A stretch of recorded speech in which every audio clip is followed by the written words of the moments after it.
If you happen to be in the sales industry, you should know this by now. There is what we call as the triumvirate of customer recommendation. It's the triangle.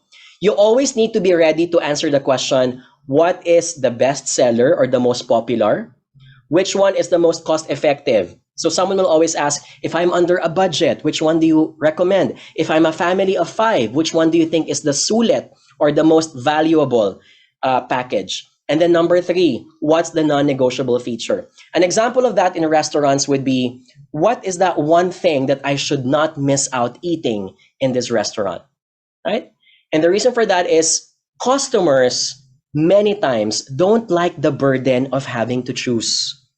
It stresses them out. It makes them feel that if they make the wrong decision, they will regret it.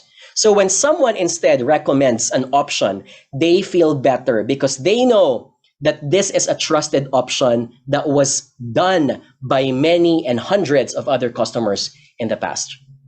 You'll likely get a yes. You'll likely make a decision.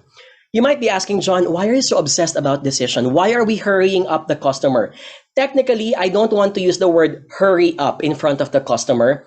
But of course, at the back of our mind, we want the fastest decision done. Yes? And the reason for that is simple. A decision that is delayed day by day is a decision that likely will not happen. Can I get an exclamation mark? That is scientifically proven. The more you delay the decision, the more you give a window for the person to think about it, and eventually it might change their minds. Especially when they were already about to purchase the product inside the store. The faster you make them do the decision, the more it can be an impulse decision that is in favor of your sales.